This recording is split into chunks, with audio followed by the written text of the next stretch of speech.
Assalamualaikum warahmatullahi wabarakatuh. Perkenalkan, nama saya Ahmad Rizkil. NIM saya 2018-320168. Di sini saya akan menjelaskan tentang proses asuransi syariah. Untuk mengetahui lebih lanjut apa itu proses asuransi syariah, kita harus mengetahui dulu pengertian dari asuransi syariah. Kata asuransi sendiri berasal dari bahasa Belanda, asuransi yang artinya pertanggungan. Sedangkan dalam bahasa Arab disebut at-ta'min. Istilah lain asuransi syariah juga dikenal dengan nama takaful. Kata takaful berasal dari takafala yatakafalu, yang secara etimologis berarti menjamin atau saling menanggung. Takaful dalam pengertian muamalah ialah saling memikul resiko di antara sesama, sehingga antara satu dengan yang lainnya menjadi penanggung atas resiko yang lainnya.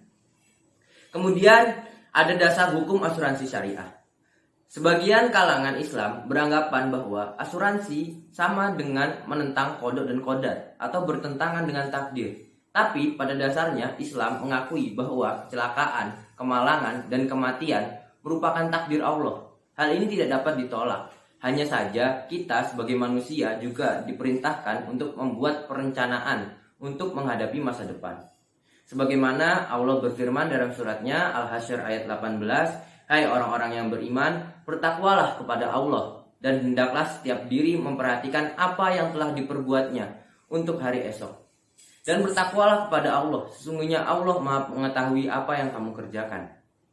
Jelas sekali dalam ayat ini Allah Subhanahu wa taala memerintahkan kepada hambanya untuk senantiasa melakukan persiapan untuk menghadapi hari akhir atau hari esok.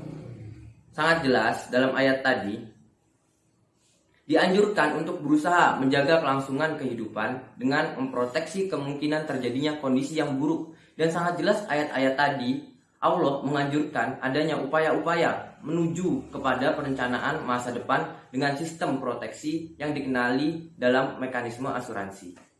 Selanjutnya ada landasan hukum asuransi syariah.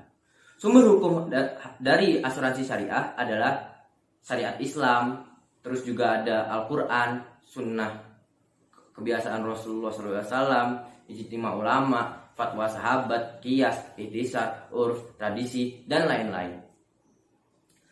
Dan dalam menjalankan usahanya, hukumnya itu didasari oleh peraturan yang disiapkan oleh Majelis Ulama Indonesia dan dari pemerintah. Dan selanjutnya ada prinsip dasar asuransi syariah. Prinsip dasar yang ada dalam asuransi syariah tidaklah jauh berbeda dengan prinsip dasar yang berlaku pada konsep ekonomi di ekonomi Islam. Ada banyak. Yang pertama prinsip tauhid, kemudian ada keadilan, tolong-menolong, kerjasama, amanah, kerelaan, tidak ada riba, tidak terdapat judi, dan tidak ada pula gharar. Jadi di sini benar-benar tidak jauh dari kaidah-kaidah yang ada dalam ekonomi Islam. Sangat melekat bahkan. Selanjutnya ada mekanisme pengelolaan dana asuransi syariah.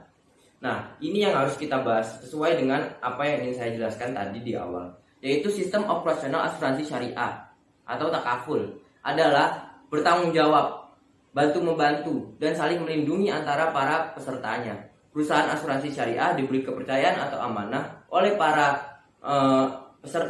peserta untuk mengelola premi, mengembangkan dengan jalan yang halal, dan memberikan santunan kepada yang mengalami musibah sesuai dengan isi akad perjanjian. Pengelolaan dana asuransi atau premi dapat dilakukan dengan akad mudharabah musyarakah, atau wakalah bil ujrah. Pada akad mudharabah, keuntungan perusahaan asuransi syariah diperoleh dari bagian keuntungan dana dari investasi atau sistem bagi hasil.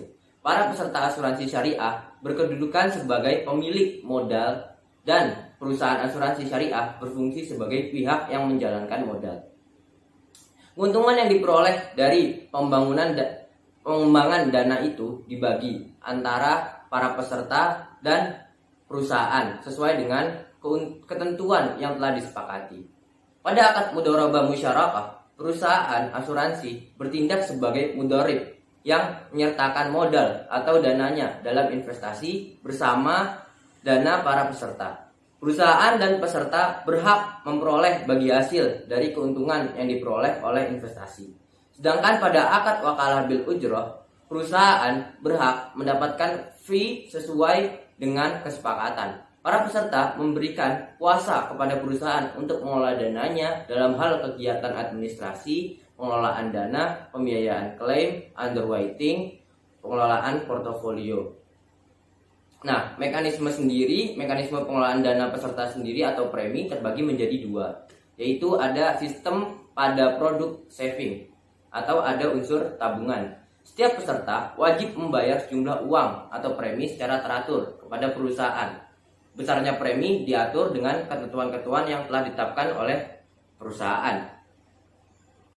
Ada sistem pada produk saving, ada juga sistem pada produk non-saving. Nah, sistem produk saving ini setiap peserta wajib membayar sejumlah uang atau premi secara teratur kepada perusahaan.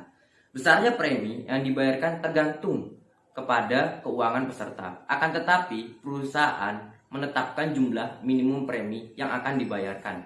Setiap premi yang dibayarkan oleh peserta akan dipisah dalam dua rekening yang berbeda. 1. Rekening tabungan. Jadi di rekening tabungan ini yaitu dana yang merupakan milik peserta yang dibayarkan bila ada perjanjian telah berakhir, peserta mengundurkan diri, atau yang terakhir peserta meninggal dunia. Dan yang kedua ada rekening tabarru, yaitu kumpulan dana kebajikan yang telah diniatkan oleh peserta sebagai iuran dana kebajikan untuk tujuan saling menolong dan saling membantu, yang dibayarkan bila peserta meninggal dunia. Atau yang kedua, perjanjian telah berakhir jika ada surplus dana. Sistem inilah sebagai implementasi dari akad takafuli dan akad mudharabah, sehingga asumsi syariah dapat terhindar dari unsur gharar dan maisir. Selanjutnya, kumpulan dana peserta ini diinvestasikan sesuai dengan syariat agama Islam. Tiap keuntungan dari hasil investasi setelah dikurang dengan beban asuransi atau klaim dari premi resuransi akan dibagi menurut prinsip mudharabah. Persentase pembagian mudharabah dibuat dalam suatu perbandingan tetap berdasarkan perjanjian kerjasama antara perusahaan dan peserta, misalnya dengan 70-30, 60-40, dan seterusnya. Yang kedua ada sistem pada produk non-saving. Setiap premi yang dibayarkan oleh peserta akan dimasukkan dalam rekening tabarru perusahaan, yaitu kumpulan dana yang telah diniatkan oleh peserta sebagai iuran dan kebajikan untuk tujuan saling menolong dan saling membantu. Dibayarkan bila peserta meninggal dunia, yang kedua perjanjian telah berakhir, atau jika ada surplus dana. Oke. Kumpulan dana peserta ini akan diinvestasikan sesuai dengan syariat Islam. Keuntungan hasil investasi setelah dikurangi dengan beban asuransi akan dibagi antara peserta dan perusahaan menurut prinsip al-mudharabah dalam suatu perbandingan tetap berdasarkan perjanjian kerjasama antara perusahaan dan peserta. Ya, mungkin sekian dari saya, kurang lebihnya mohon maaf. Wassalamualaikum warahmatullahi wabarakatuh. Om Swastiastu.